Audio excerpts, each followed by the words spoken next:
नमस्कार दोस्तों, लोकतंत्र अभियान में आप सभी का फिर से एक बार स्वागत है।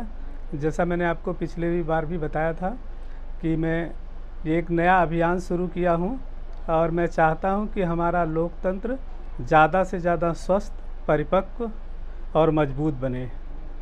इसके लिए जो बुनियादी चीज़ है वो राजनीतिक विषय महत्वपूर्ण हो जाता है, क्योंकि अगर हम राजनीतिक चर्चा में, राजनीतिक परिदृश्य में सुधार नहीं देखेंगे तब तक ये परिस्थितियां बदलने वाली नहीं है साथियों। और दो तीन विषय है, बिंदुवार तरीके से मैं रखना चाहूँगा।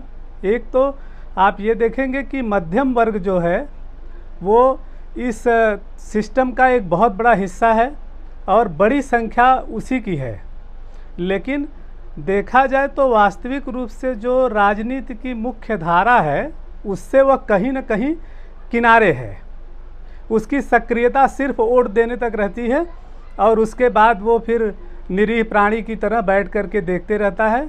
और अगर उसे अपने कोई छोटे से छोटे काम भी करवाने हों, चाहे वह सरकारी काम हो, किसी राजनीतिक व्यक्ति के द्वारा हो या सरकारी कर्मचारियों के द्वारा हो, उसे रोज़ धक्का खाना पड़ता है। और हम पहले भी मैंने कहा था कि ये जो राजनीतिक बहस चल रही है चारों तरफ, चाहे वह सेट मीडिया हो, जो मेन स्ट्रीम की मीडिया हो, और उसी की नकल मैं देख रहा हूँ सोशल मीडिया पे भी चालू है कि कोई अमुक मुद्दा अगर जोर में चल रहा है मुख्य मीडिया पर, तो उसी को सोशल मीडिया पर भी उसी की रिव्यू हो रही है। और जो सोशल मीडिया में बहुत सारे चैनल शुरू हो गए हैं, बहुत सारे पत्रकार बंधु आ गए हैं, फिर उसी माहौल के पीछे वो भी भाग रहे हैं अपने कैमरे लेकर के। वही सवाल, वही बातें, गुणवत्ता की बात, सुधार की बात, काम की बात न हो करके सिर्फ राजनीतिक चोचलेबाजी, सिर्फ राजनीतिक मुद्दों पर बहस, सिर्फ काट छांट, और इन्हीं मुद्दों तक हम लोग उलझे रह जा रहे हैं। और मुझे इस बात का मतलब बेहद अफसोस है कि ये युवा पीढ़ी भी उसी बहकावे में, उसी माहौल में बदलती चली जा रही है।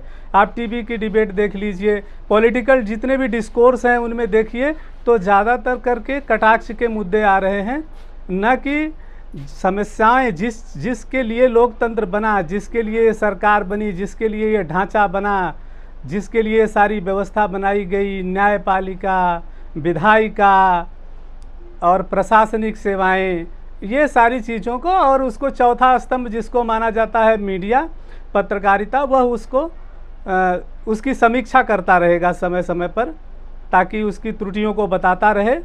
पर ये आजकल कुछ ऐसा माहौल हो गया है कि सारे मीडिया वाले मिल करके सिर्फ या तो किसी पॉलिटिकल पार्टी के एजेंडे के थ्रू चापलूसी कर रहे हैं या सरकार की किसी न किसी कारण से उसकी चापलूसी में लगे हुए हैं।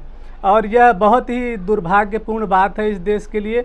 अब जैसे नया विषय इस समय है कि गुलाम नबी आज़ाद साहब कांग्रेस छोड़ दिए। अरे गुलाम नबी आज़ाद साहब कांग्रेस छोड़ दिए, ये तो जैसे राष्ट्रीय आपदा का विषय हो गया। सारे चैनलों में, सारे मीडिया सेक्शन में देख रहा हूँ, जिसको देखो वही इसी पे बयान दे रहा है। भाई साहब, गुलाम नबी साहब इतने लंबे समय तक रहे, राजनीतिक जीवन में रहे, इतने बड़े पदों पे रहे, उन्होंने अपना कोई निर्णय लिया तो वह उनका विशुद्ध राजनैतिक निर्णय है। उससे देश की कोई समस्या नहीं खड़ी हो जा रही है। जो देश की समस्या है, जो देश के बुनियादी मुद्दे हैं, समाज के जो मुद्दे हैं, उन मुद्दों पर बात होनी चाहिए। और बहुत सारे ऐसे मुद्दे हैं, आप पॉलिटिकल क्लास को ही देख लीजिए, सिर्फ वही राजनीतिक परिवार, वही राजनीतिक घराने, कुछ राजघराने, कुछ राजनीतिक घराने, कुछ पार्टियों के घराने पैदा हो गए हैं। ये मिल करके सारे सिस्टम को इन लोगों ने कब्जा कर रखा है और वही लोग सत्ता के परिवर्तन के साथ कभी इस तरफ और कभी उस तरफ दिखाई देते हैं। मैं इस विषय में बहुत कुछ कहूँगा और आगे भी कहता रहूँगा, पर मैं अभी आप लोगों को एक सवाल छोड़ के जाता हूँ कि जो मध्यम वर्ग, जो सबसे बड़ा वर्ग है, वह सबसे ज़्यादा उपेक्षित और हाशिए पर पड़ा हुआ है। और जब तक वह समाज में अपनी राजनीतिक भागीदारी, जब तक अपनी सक्रियता को नहीं बढ़ाएगा, जब तक वह अपनी भूमिका को निर्धारित नहीं करेगा, तब तक ये सारे लोग इन्हीं षड्यंत्रों के तहत अपना अपना लाभ लेते रहेंगे और हम आप वोट देने के सिवाय इस सिस्टम से और कोई फ़ायदा नहीं ले पाएंगे। इसलिए आप लोग इस पर विचार करिए और आवश्यकता है कि हमारे इस मध्यम वर्ग से नेतृत्व बाहर आएँ, आम लोग बाहर आएँ, नए लोग बाहर आएँ, नया पॉलिटिकल क्लास हो, नई सोच के लोग आएँ। सिर्फ इसलिए नहीं वो आएँ कि वह किसी परिवार से संबंध रख सकते हैं या पैसे के प्रभुत्व से किसी तरीके से वो आकर के राजनीति में हावी हो जाएं।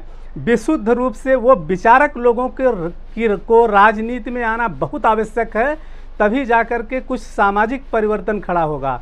और मेरी एक ये छोटी सी मुहिम शायद कभी कुछ रंग लाए, लेकिन मेरा यह जो प्रयास शुरू हुआ है मैं इसको निरंतर जारी रखूँगा। और मैं आप लोगों से चाहूँगा कि दुनिया भर की तमाम चीज़ों से हट करके जो आपके ज़रूरी मुद्दे हैं ज़रा उस पर भी एक बार ध्यान ज़रूर दीजिए। धन्यवाद।